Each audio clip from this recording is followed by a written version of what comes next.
ಹಾಲಿನ ದರದಲ್ಲಿ ಮತ್ತಷ್ಟು ತುಟ್ಟಿ ಸಾಧ್ಯತೆ ಇದೆ. ಇದಕ್ಕೆ ಸಂಬಂಧಪಟ್ಟಂತೆ ಈಗ ಒಂದು ಬ್ರೇಕಿಂಗ್ ನ್ಯೂಸ್ ಇದೆ. ಹಾಲಿನ ದರದಲ್ಲಿ ಮತ್ತಷ್ಟು ಏರಿಕೆಯಾಗುವ ಸಾಧ್ಯತೆಗಳಿದೆ. ಪ್ರತಿ ಲೀಟರ್ಗೆ 5 ರೂಪಾಯಿ ಹೆಚ್ಚಳಕ್ಕೆ ಪ್ರಸ್ತಾವನೆಯನ್ನ ಸಲ್ಲಿಸಲಾಗಿದೆ. ರಾಜ್ಯ ಸರ್ಕಾರಕ್ಕೆ ಕೆಎಂಎಫ್ ಪ್ರಸ್ತಾವನೆಯನ್ನ ಸಲ್ಲಿಸಿರುವಂತದ್ದು.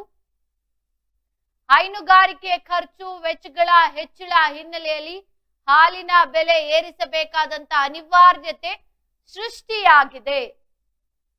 ಸಿಎಂ ಅಂಗಳವನ್ನ ತಲುಪಿದೆ ಹಾಲಿನ ದರ ವಿಚಾರ. ಬಜೆಟ್ ಅಧಿವೇಶನದ ಬಳಿಕ ಅಂತಿಮ ನಿರ್ಧಾರವನ್ನ ಕೈಗೊಳ್ಳುವಂತಹ ಸಾಧ್ಯತೆಗಳಿದೆ. ಗ್ರಾಹಕರಿಗೆ ಹೊರೆಯಾಗದಂತೆ ದರ ಏರಿಕೆ ಸಾಧ್ಯತೆ ಇರುವಂತದ್ದು. ಪ್ರತಿ ಲೀಟರ್ಗೆ 3 ರೂಪಾಯಿ ಹೆಚ್ಚಳ ಮಾಡುವಂತಹ ಸಾಧ್ಯತೆಗಳು ಕೂಡ ಇಲ್ಲಿ ಕಂಡು ಬರ್ತಾ ಇದೆ. ಹಾಲಿನ ದರವನ್ನ ಪ್ರತಿ ಲೀಟರ್ಗೆ 5 ರೂಪಾಯಿ ಹೆಚ್ಚಳವನ್ನ ಮಾಡುವಂತೆ ರಾಜ್ಯ ಸರ್ಕಾರಕ್ಕೆ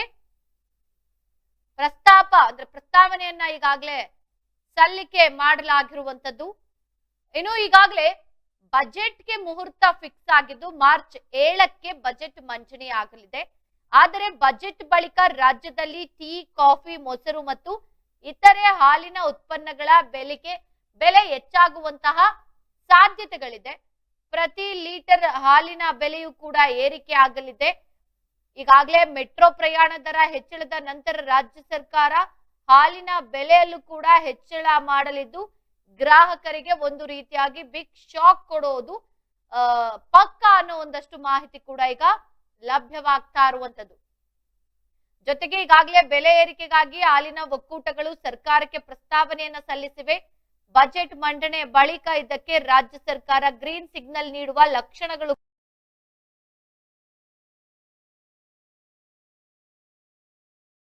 ಕೂಡ ದಟ್ಟವಾಗಿದೆ. ಕಂಗಾಲಾದ ಗ್ರಾಹಕರಿಗೆ ಹಾಲಿನ ಬೆಲೆ ಏರಿಕೆಯು ಒಂದು ರೀತಿಯಾಗಿ ದೊಡ್ಡ ಹೊರೆಯಾಗಲಿದೆ ಅಂತ ಹೇಳ್ಬೋದು.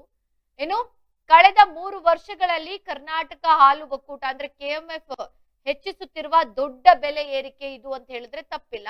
ಇದಕ್ಕೂ ಮೊದಲು 2022ರಲ್ಲಿ ಪ್ರತಿ ಲೀಟರ್ ಹಾಲಿನ ಬೆಲೆ ಲೀಟರ್ಗೆ 3 ರೂಪಾಯಿ ಹೆಚ್ಚಳವಾಗಿತ್ತು. 2024ರಲ್ಲಿ ಕೆಎಂಎಫ್ ಹಾಲಿನ ಬೆಲೆ ಪ್ಯಾಕೆಟ್ಗೆ 2 ರೂಪಾಯಿ ಹೆಚ್ಚಳವಾಗಿತ್ತು. ಆದ್ರೆ 2024ರಲ್ಲಿ ಬೆಲೆ ಏರಿಕೆ ಆಗಿಲ್ಲ. ಹೀಗಾಗಿ ಕೆಎಂಎಫ್ಗೆ ರೈತರು ಹಾಲಿನ ಬೆಲೆ ಹೆಚ್ಚಳವನ್ನ ಮಾಡುವಂತೆ ಒತ್ತಾಯಿಸಿದ್ದಾರೆ. ಇದರಿಂದಾಗಿ ಹಾಲು ಒಕ್ಕೂಟಗಳು ಹಾಲಿನ ಬೆಲೆ ಲೀಟರ್ಗೆ 5 ರೂಪಾಯಿ ಹೆಚ್ಚಳ ಮಾಡಲು ಒಪ್ಪಿಗೆ ಸೂಚಿಸುವಂತೆ ಸರ್ಕಾರಕ್ಕೆ ಮನವಿಯನ್ನ ಈಗಾಗಲೇ ಸಲ್ಲಿಕೆ ಮಾಡಲಾಗಿರುವಂತದ್ದು. ಇನ್ನು ಈ ಬಗ್ಗೆ ಕೆಎಂಎಫ್ ವ್ಯವಸ್ಥಾಪಕ ನಿರ್ದೇಶಕ ಬಿ ಶಿವಸ್ವಾಮಿ ಕೂಡ ಮಾತನಾಡಿ 5 ರೂಪಾಯಿ ಹೆಚ್ಚಳಕ್ಕೆ ಒತ್ತಾಯಿಸಿದ್ದಾರೆ. ಅಂತಿಮ ನಿರ್ಧಾರ ಈಗ ಮುಖ್ಯಮಂತ್ರಿಯವರ ಮೇಲಿದೆ. ರಾಜ್ಯ ಬಜೆಟ್ ನಂತರ ಇದು ಜಾರಿಗೆ ಬರಲಿದೆ ಅನ್ನೋ ಒಂದು ಮಾತನ್ನ ಹೇಳಿದ್ದಾರೆ. ಜೊತೆಗೆ ಈ ಹಿಂದೆ ನಾವು ದಿನಕ್ಕೆ 85ರಿಂದ 89 ಲಕ್ಷ ಲೀಟರ್ ಹಾಲನ್ನ ಖರೀದಿಸುತ್ತಿದ್ದೆವು. ಇದು ದಿನಕ್ಕೆ 99 ಲಕ್ಷ ಲೀಟರ್ಗಳಿಗೆ ಮತ್ತು ಅದಕ್ಕಿಂತ ಹೆಚ್ಚಿಗೆ ಏರಿದೆ. ಇವಾಗ ನಾವು ದಿನಕ್ಕೆ 79ರಿಂದ 81 ಲಕ್ಷ ಲೀಟರ್ ಹಾಲು ಪಡೆಯುತ್ತಿದ್ದೇವೆ. ಆದ್ದರಿಂದ ಗ್ರಾಹಕರಿಗೆ ಸರಬರಾಜು ಮಾಡುವ ಹೆಚ್ಚುವರಿ ಹಾಲು ನಿಲ್ಲುತ್ತದೆ ಅಂತ ತಿಳಿಸಿರುವಂತದ್ದು. ಜೊತೆಗೆ ಕರ್ನಾಟಕದಲ್ಲಿ ಹೆಚ್ಚಿಸಲಾದ ಹಾಲಿನ ಬೆಲೆ ಆನ್ಲೈನ್ ನಲ್ಲಿ ಮಾರಾಟವಾಗುವ ಹಾಲಿನ ಬೆಲೆಗಳನ್ನ ಹೊರತುಪಡಿಸಿ ಕರ್ನಾಟಕ ಮತ್ತು ಇತರ ರಾಜ್ಯಗಳಲ್ಲಿನ ಇತರ ಬ್ರ್ಯಾಂಡ್ಗಳಿಗಿಂತ ಇನ್ನೂ ಕಡಿಮೆ ಇರುತ್ತದೆ ಅಂತ ತಿಳಿಸಿದ್ರು. ಕೆಎಂಎಫ್ ಈಗ ರೈತ ಸಂಘಗಳು, ಹಾಲು ಸಂಘಗಳು, ನೌಕರರ ಸಂಘಗಳು ಮತ್ತು ಇತರ ಪಾಲುದಾರರೊಂದಿಗೆ ಹೆಚ್ಚಿಸಿದ ಹಾಲಿನ ಬೆಲೆಯ ವೆಚ್ಚ ಹಂಚಿಕೆ ಮಾದರಿಯ ಕುರಿತು ಮಾತುಕತೆ ಕೂಡ ನಡೆಸಿದೆ ಅನ್ನೋ ಒಂದು ಮಾಹಿತಿ ಕೂಡ ಈಗ ಲಭ್ಯವಾಗ್ತಾ ಇರುವಂತದ್ದು. ಈಗೇನು ರಾಜ್ಯ ಸರ್ಕಾರ ಈ ರಾಜ್ಯ ಸರ್ಕಾರಕ್ಕೆ ಪ್ರಸ್ತಾವನೆಯನ್ನ ಸಲ್ಲಿಸಲಾಗಿದೆ. ಈಗ ಇದಕ್ಕೆ ಸಂಬಂಧಪಟ್ಟಂತೆ ಬಜೆಟ್ ಆದ್ಮೇಲೆ ಯಾವ ರೀತಿ ನಿರ್ಧಾರವನ್ನ ಕೈಗೊಳ್ತಾರೆ, ಒಂದು ರೀತಿಯಾಗಿ ಗ್ರಾಹಕರಿಗೂ ಕೂಡ ಹೊರೆಯಾಗದ ರೀತಿ 3 ರೂಪಾಯಿಯನ್ನ ಹೆಚ್ಚಿಸ್ತಾರಾ ಅಥವಾ ಈಗೇನು ಕೆಎಂಎಫ್ ಪ್ರಸ್ತಾವನೆಯನ್ನ ಸಲ್ಲಿಸಿದೆ 5 ರೂಪಾಯಿಗೆ 5 ರೂಪಾಯಿನೇ ಏರಿಕೆ ಮಾಡ್ತಾರಾ, ಇದೆಲ್ಲವನ್ನು ಕೂಡ ನಾವು ಕಾದು ನೋಡ್ಬೇಕಿದೆ.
ಇನ್ನು ಇದಕ್ಕೆ ಸಂಬಂಧಪಟ್ಟಂತೆ ಮತ್ತಷ್ಟು ಮಾಹಿತಿಯನ್ನ ನೀಡಲು ನ್ಯೂಸ್ ಡೆಸ್ಕ್ ಇಂದ ಮನೋಜ್ ಕಬ್ಬಳ್ಳಿ ಜಾಯ್ನ್ ಆಗಿದ್ದಾರೆ. ಮನೋಜ್, ಈಗ ಹಾಲಿನ ದರವನ್ನ ಮತ್ತೆ ₹5 ಹೆಚ್ಚಿಗೆ ಮಾಡಬೇಕು ಅಂತ ಸರ್ಕಾರಕ್ಕೆ ಕೆಎಂಎಫ್ ಪ್ರಸ್ತಾವನೆಯನ್ನ ಸಲ್ಲಿಸಿದೆ. ಈಗ ಇದಕ್ಕೆ ಸಂಬಂಧಪಟ್ಟಂತೆ ಬಜೆಟ್ ಆದ್ಮೇಲೆ ಅಂತಿಮ ತೀರ್ಮಾನ ಅಂತ ಹೇಳಲಾಗ್ತಾ ಇದೆ. ಎಷ್ಟು ರೂಪಾಯಿ ಏರಿಕೆ ಮಾಡೋ ಸಾಧ್ಯತೆ ಇದೆ ಅಂತ? ರಚನಾ, ಏನಂತಂದ್ರೆ ಬಜೆಟ್ ಬಳಿಕ ಮುಖ್ಯಮಂತ್ರಿಗಳು ಕೂಡ ಹಾಲಿನ ಬೆಲೆ ಹೆಚ್ಚಳ ಕೂಡ ಒಪ್ಪಿಗೆಯನ್ನು ನೀಡುವಂತ ಸಾಧ್ಯತೆ ಕೂಡ ಇದೆ ಅಂತ ಹೇಳ್ಬೋದು. ನಂದಿನಿ ಹಾಲಿನ ಮಾರಾಟ ಕೂಡ ದರವನ್ನ ಲೀಟರ್ ₹5 ಇದ್ದರೆ ₹1 ₹5 ಕೂಡ ಹೆಚ್ಚಳ ಮಾಡುವಂತ ಸಾಧ್ಯತೆ ಇದೆ. ನಂದಿನಿ ಹಾಲಿನ ಮಾರಾಟ ದರವನ್ನು ಲೀಟರ್ ₹5 ಹೆಚ್ಚಳ ಮಾಡುವಂತೆ ರಾಜ್ಯ ಸರ್ಕಾರಕ್ಕೆ ಹಾಲು ಉತ್ಪಾದಕರ ಮಹಾಮಂಡಲ ಕೂಡ ಏನಂದ್ರೆ ಕೆಎಂಎಫ್ ಸರ್ಕಾರ ಕೂಡ ಪ್ರಸ್ತಾವನೆ ಸಲ್ಲಿಸಿದ್ದು. ಇದೇ ಬಳಿಕ ಏನಂತಂದ್ರೆ ಬಜೆಟ್ ಬಳಿಕ ಮುಖ್ಯಮಂತ್ರಿಗಳು ಹಾಲಿನ ಬೆಲೆಯನ್ನ ಹೆಚ್ಚಳವನ್ನ ಅದರ ಜಿಲ್ಲಾ ಸಹಕಾರ ಹಾಗೂ ಒಕ್ಕೂಟ ಹಾಲಿನ ದರ ಏನಿದೆ ಹೆಚ್ಚಿಸುವಂತೆ ಹಲವು ತಿಂಗಳಿಂದ ಕೂಡ ಸರ್ಕಾರಕ್ಕೆ ಒತ್ತಾಯಿಸುತ್ತಿದ್ರು, ಮತ್ತೆ ಲೆಟರ್ ಕೂಡ ಮಾಡಿದ್ರು. ಮತ್ತೊಂದೆಡೆ ಕೂಡ ರೈತರು ಕೂಡ ಬೆಂಗಳೂರಿನ ಕೆಎಂಎಫ್ ಕೇಂದ್ರ ಕಚೇರಿ ಎದುರು ಇತ್ತೀಚೆಗೆ ಪ್ರತಿಭಟನೆ ಕೂಡ ಮಾಡಿ ಪ್ರೊಟೆಸ್ಟ್ ಸುಮಾರು ದಿನ ಕೂಡ ಹಾಲಿನ ದರವನ್ನು ಹೆಚ್ಚಿಸಬೇಕು ಅಂತ ಕೂಡ ಆಗ್ರಹಿಸಿದ್ದಾರೆ ಅಂತ ಹೇಳ್ಬೋದು. ಮತ್ತೆ ಇದರ ಬೆನ್ನಲ್ಲೇ ಕೂಡ ಕೆಎಂಎಫ್ ಹಾಗೂ ಜಿಲ್ಲಾ ಸಹಕಾರ ಒಕ್ಕೂಟ ಕೂಡ ಪ್ರತಿನಿಧಿಗಳ ಸಭೆಯನ್ನು ನಡೆಸಿ ಹಾಲಿನ ದರ ಹೆಚ್ಚಿಸುವಂತೆ ಸರ್ಕಾರಕ್ಕೆ ಕೂಡ ಪ್ರಸ್ತಾವವನ್ನ ಸಲ್ಲಿಸಿದ್ದಾರೆ. ಈ ನಿರ್ಧಾರದಂತೆ ಹಾಲಿನ ದರವನ್ನು ಲೀಟರ್ ₹5 ಹೆಚ್ಚಳ ಮಾಡುವಂತ ಸಾಧ್ಯತೆ, ಅದರಲ್ಲಿ ₹5 ಆದ್ಮೇಲೆ ಕೊನೆಗೂ ₹3 ಹೆಚ್ಚಳ ಮಾಡ್ತಾರೆ ಅನ್ನೋ ಒಂದು ಸಾಧ್ಯತೆ ಇದೆ ಅಂತ ಹೇಳ್ಬೋದು. ರಚನಾ, 2023 ಆಗಸ್ಟ್ ಏನಂದ್ರೆ ಅಲ್ಲಿ ಲೀಟರ್ಗೆ ₹3 ಏರಿಕೆಯನ್ನ ಮಾಡಿದ್ರು. ಅದ್ರ ಬಳಿಕ ಇದೇ ಮೊದಲನೇ ಬಾರಿ 2025 ಲೀಟರ್ಗೆ ₹5 ಹೆಚ್ಚಳ ಮಾಡುವಂತ ಸಾಧ್ಯತೆ ಇದೆ. ಬಜೆಟ್ ನಲ್ಲಿ ಮಂಡಿಸ್ತಾರೆ ಅಂತ ಹೇಳ್ಬೋದು. ಮತ್ತೆ ಇನ್ನೊಂದು 2023 ಆಗಸ್ಟ್ ಹಾಲಿನ ದರವನ್ನು ಲೀಟರ್ ₹3 ಹೆಚ್ಚಳ ಆಗಿತ್ತು.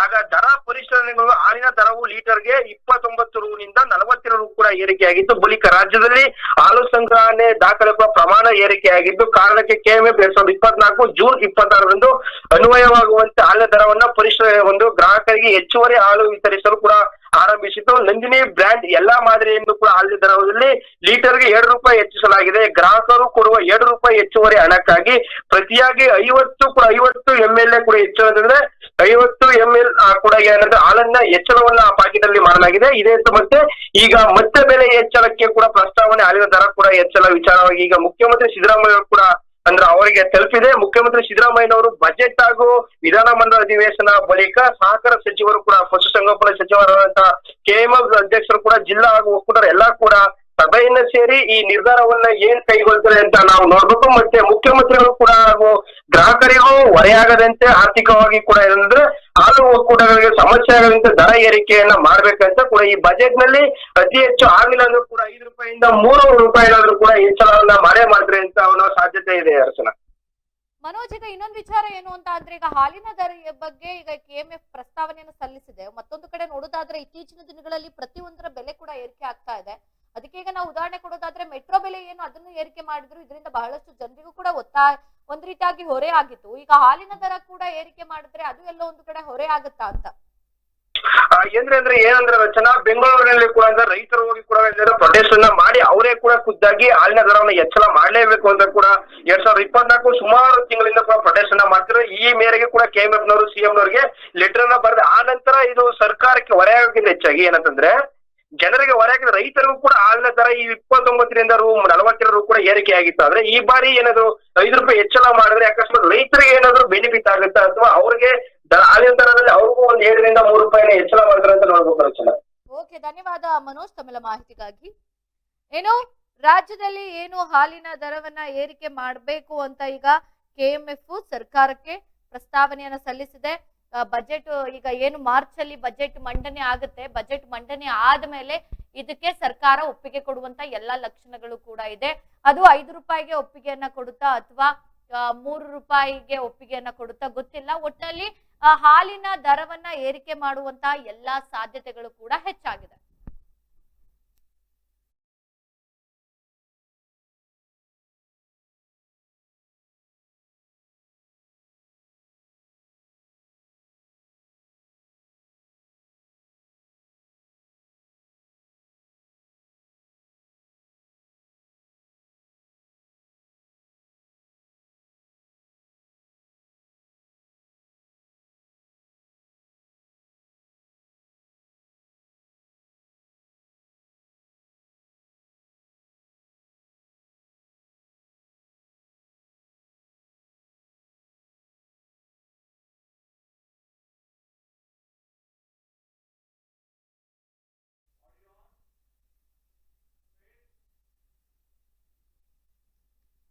ನಾವು ಡಾಕ್ಟರ್ ಆಗಬೇಕು ಅಥವಾ ಇಂಜಿನಿಯರ್ ಆಗಬೇಕು ಅಂತಂದರೆ ಯಾವ ಅಕಾಡೆಮಿಗೆ ಹೋಗಬೇಕು, ಯಾವ ರೀತಿಯಾಗಿ ನಾವು ತರಬೇತಿಯನ್ನು ಪಡ್ಕೊಳ್ಬೇಕು ಅನ್ನೋಂಥದ್ರ ಮಾಹಿತಿನ ನಿಮಗೆ ನೀಡ್ತಾ ಇದ್ದೀವಿ. ನಮ್ಮ ಸಂಸ್ಥೆ ಎಕ್ಸೆಲ್ ಅಕಾಡೆಮಿಕ್ಸ್. ಎಕ್ಸೆಲ್ ಅಕಾಡೆಮಿಕ್ ಸಂಸ್ಥೆ 15 ವರ್ಷದಿಂದ ನೀಟ್ ಮತ್ತು CET JEE ಕೋಚಿಂಗ್ ಕೊಡ್ತಾ ಬರ್ತಾ ಇದ್ದೀವಿ. ನಂಬರ್ 1 ಫ್ಯಾಕಲ್ಟೀಸಿಂದ ನಾವು ಟೀಚ್ ಮಾಡಿಸ್ತೀವಿ. ಅಂದರೆ ಇಂಡಿಯಾದ ನಂಬರ್ 1 ಫ್ಯಾಕಲ್ಟೀಸ್. ನಾವು ನೀಟ್ ಕ್ರ್ಯಾಶ್ ಕೋರ್ಸ್ನ ಕೊಡ್ತೀವಿ ಮತ್ತು CET ಕ್ರ್ಯಾಶ್ ಕೋರ್ಸ್ನ ಕೊಡ್ತೀವಿ. ಕ್ರ್ಯಾಶ್ ಕೋರ್ಸ್ನ ಸೆಕೆಂಡ್ PUC ಸೈನ್ಸ್ ಯಾರು ಓದ್ತಾ ಇದ್ದಾರೆ ಅಂಥ ಮಕ್ಕಳಿಗೆ ನಾವು ಕೊಡ್ತೀವಿ. ಸೆಕೆಂಡ್ PUC ಕಂಪ್ಲೀಟ್ ಆಗಿರೋ ಮಕ್ಕಳಿಗೂ ಕೂಡ ನಾವು ಈ ಕ್ರ್ಯಾಶ್ ಕೋರ್ಸ್ನ ಕೊಡ್ತೀವಿ. ಪ್ರತಿದಿನವೂ ಕೂಡ ನಾವು ಡೈಲಿ ಟೆಸ್ಟ್ ಕಂಡಕ್ಟ್ ಮಾಡ್ತೀವಿ. ಅದು ಇವತ್ತೇನು ಪಾಠ ಆಗಿದೆಯೋ ನಾಳೆ ಡೈಲಿ ಟೆಸ್ಟ್ ಕೊಡ್ತೀವಿ. ನಮ್ಮ ಎಕ್ಸೆಲ್ ಅಕಾಡೆಮಿಲಿ ಒಂದು ವಿಶೇಷತೆ ಏನಂದರೆ ಒಂದೇ ಕಡೆ ಹಾಸ್ಟೆಲ್, ಒಂದೇ ಕಡೆ ಕೋಚಿಂಗ್. ಮಕ್ಕಳು ಒಂದ್ಸತಿ ಕ್ಯಾಂಪಸ್ಗೆ ಎಂಟ್ರಿ ಆದರೆ ಅವ್ರ ಕೋರ್ಸ್ ಮುಗಿಸ್ಕೊಂಡೇ ಆಚೆ ಹೋಗಬೇಕು. ಆ ಥರ ವ್ಯವಸ್ಥೆ ಮಾಡಿರ್ತೀವಿ. ತೆಲಂಗಾಣ, ಆಂಧ್ರ, ಡೆಲ್ಲಿ ಆ ಕಡೆಯಿಂದ ಕರೆಸಿ ನಾವು ಫ್ಯಾಕಲ್ಟೀಸ್ನ ನಂಬರ್ 1 ಫ್ಯಾಕಲ್ಟೀಸ್ನ ಟೀಚ್ ಮಾಡಿಸ್ತೀವಿ. ಎಕ್ಸಾಮ್ಗೆ ಹೋಗೋಕ್ಕಿಂತ ಮುಂಚೆ ಮಾದರಿ ಎಕ್ಸಾಮ್ನ ಒಂದು 15-20 ಎಕ್ಸಾಮ್ ಕೊಡ್ತೀವಿ ನಾವು.